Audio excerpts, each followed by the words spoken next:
welcome Mike Funt.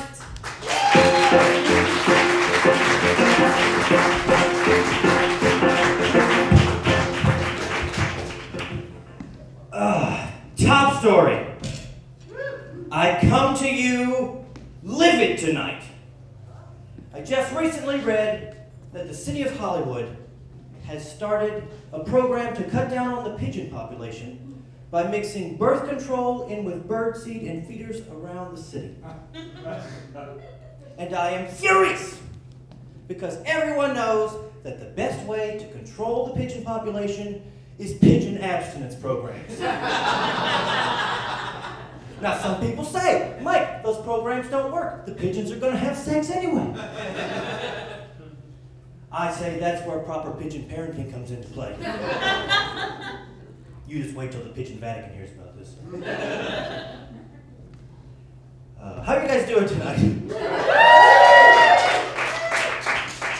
Cool. That is a true thing about the pigeons. Also, government is doing a lot of crazy things recently. I read that the government recently spent $33 million on an advertising campaign to promote the new $50 bills. Some of the balcony didn't hear that. The government recently spent $33 million to advertise money. And they said, oh, well, it's to let people know about the larger picture of Ulysses S. Grant and the color shifting green. You know what? It could have a naked picture of Hugh Grant and be purple, and we'd still use it. Why? Because it's funny. What the fuck jokes do we have? But they say it's to prevent counterfeit, and I think that people have gone a little bit counterfeit crazy recently. I recently paid for something at a store, and I paid with 4 $1 bills, and the cashier looked at one of them and said, "Are you sure this one is real?" First of all, why would I tell you? That would make me the worst counterfeiter in the world. You couldn't even call me a counterfeiter. I'd just be some jackass with access to a copier and a lot of time on my hands. And second of all, if I were going to go through the trouble, why would I counterfeit $1 bills? Like, after you subtract the cost of toner, you've made what, like 60, 70 cents? What are you gonna do, buy a goddamn candy bar? This Snickers is on you, sucker. Stick it to the man. But it's times like this when the government is doing crazy things that I really at times miss George W. Bush. Wow, did you guys hear that? That was like the sound of the entire audience's assholes tightening around. Now, it is a comedy show. Let's all assume that there's going to be some sort of twist. No,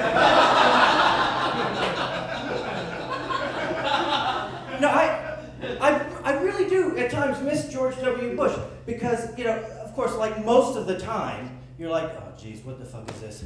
But then every once in a while, you'd be like, all right, that was pretty fucking funny, I'm not gonna lie. George W. Bush is like email forwards from your mom.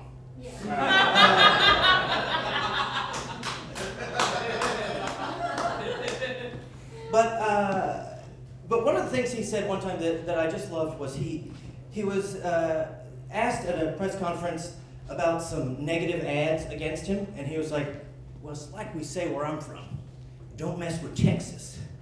First of all, nobody says that. It's on bumper stickers and stuff like that, but no person says that. Second of all, why is that a thing? Like, was that ever a problem? Were people messing with Texas at some point? And if so, why would you? I kind of like Texas. To me, Texas is to America what Lenny is to of mice and men. It's just kind of big and slow, its heart's in the right place, but sometimes it doesn't know its own strength and it likes to be a retard. It is Texas.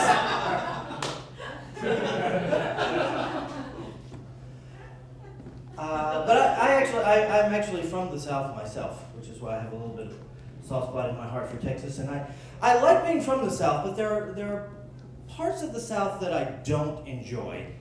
For example, when I first moved here, I moved from Georgia to San Francisco. And when I was in Georgia, I always thought of myself as a liberal. And when I got to San Francisco, I realized I didn't know what that word meant. Because In San Francisco, I felt like such a stiff, I made Herman Munster look like Twyla Tharp.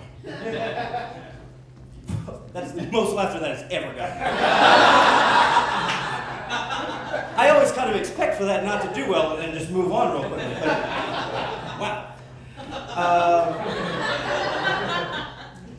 wow. No, but one thing that I don't like about the South is the emphasis on religion. I don't know if you've ever been to the South or you know much about it, but religion is a kind of a big deal there. Like church is the avatar of the South. Everybody's been at least once and nobody really thinks the story's that good. But I would always get in trouble in church. I would always get in trouble for being smart, which is the only place where you can get in trouble for being smart is at church. Like for example, one time I asked the youth minister, I was like, okay, if you get possessed by a demon and the priest comes and exorcises you and then you don't pay him, can you get repossessed? He didn't find that very funny. Southern Baptists are not known for their love of puns. But the one time that I loved the most was in Sunday school they showed us the movie The Greatest Story Ever Told, and it's not. And I was like, man, that was a really lame movie. And they were like, how can you not like that movie? It's about Jesus. I was like, yeah, he's not in it. It's not like Luke had his flip cam out the whole time. It's a movie, you know. One of my favorite singers of all time is Johnny Cash, but I thought that Walk the Line was a bad movie. Does that mean that I don't think that Johnny Cash is one of the greatest singers of all time? No, it means that Joaquin Phoenix has one emotion and Reese Witherspoon has a stupid face. It's a funny movie. All right, ladies and gentlemen, I'm going to turn it back over to Big News now. Thank you very much. That was fun.